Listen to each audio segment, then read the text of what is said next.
Wendy Nelson. Welcome to Forest Escape.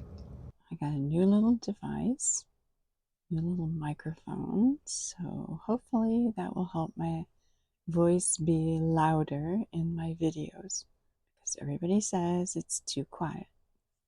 Today we're going to speak about the homestead and planning out the land and how we will place everything.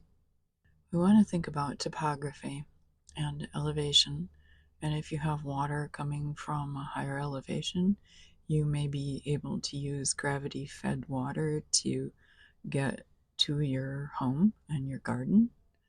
We want to think about the area that's going to be developed, where the home will go and the outbuildings will go.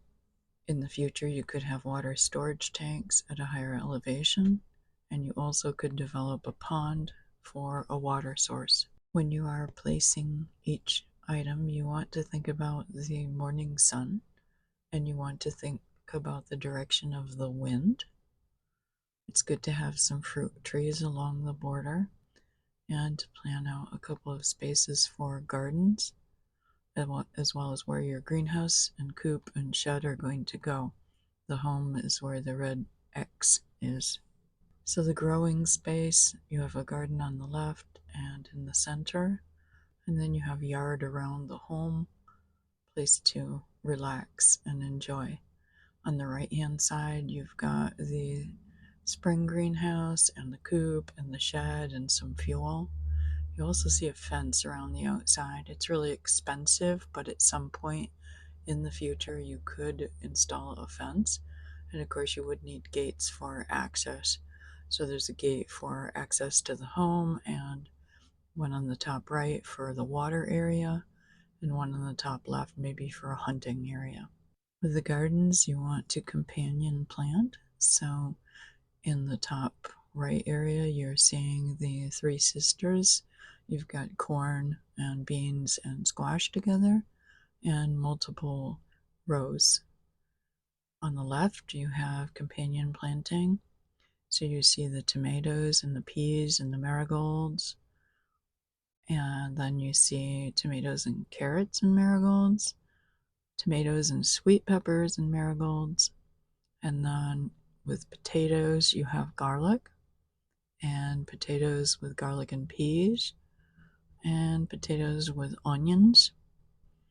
And on the bottom left, you see tomatoes, carrots, and onions. And then we've got some beets and broccoli and potatoes, and then some hot peppers, peas. We've got like jalapenos and habaneros. When you're first building, you may not have money to build a shop or a greenhouse, so you can extend a roof from your home, and you can have an area for parking your utility task vehicle. On the left, you see like a winter greenhouse for herbs or plants that you want to grow during the winter time. And in the summer, you can have flowers, but that would be accessible from the living room, for instance. You see a simple bedroom and bathroom, and an L-shaped kitchen and a shop. So from the parking area overhang, there's a door going into a shop area. Eventually, when you can build a shop, then you could convert that room into something else. But temporarily, you could have all of your spaces under one roof. You can see that there's gravel in all of the area. It should be under the house. And you should put moisture barrier down too if you're just having a crawl space with a couple of cement blocks tall, maybe 3 cement blocks or 4, as much as you can afford, but you do want to have the gravel and the moisture barrier, even if it's just black plastic. On the deck, you see a smoker and a grill. You do see an overhang for going into the door, so you're not in the rain when you come outside. You also see gutters that are collecting the water from the roof and running into rain barrels. So you're literally collecting all natural water that you can. On the upper left, you do see solar panels. So you could put some on as much as you can afford, wherever the sun is coming, whatever is logical. In the back of the house, you see the deck goes the entire length, and there's lots of storage for firewood, for your wood stove, and again, gutters and the collection of natural rainwater. And you see a chair and a couple of chairs and a table for enjoying the space. There is gravel, you see again under the deck, all around the whole entire build area. This is another idea, and it has a little smaller space, but it does have more items. Fire pit, picnic table, clothesline, pond. Maybe you can have ducks, shade trees, water sources, footpaths. It's important to really plan everything out. Even though you can't afford it all in the beginning, you can get to that point where you can make each of these things a reality. So planning for them in advance, yeah, they're just going to be blank spaces to begin with. But as you're able, you can then fully build those things. So it really pays to plan. In terms of house design, this is literally our house design. So you can see everything is planned out, including a really wide entry room at the back door area.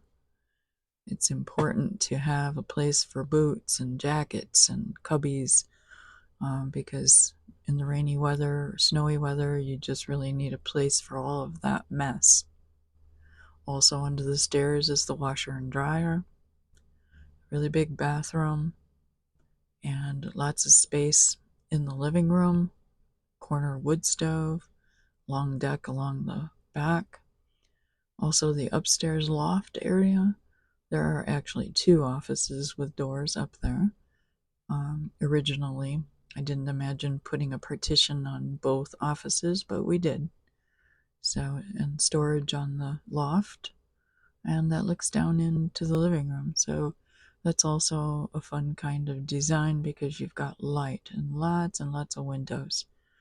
So I hope you have fun planning your homestead, your land, your garden, your greenhouse, your chicken coop, your shed, all of the different things that you can imagine putting on your land. Have fun.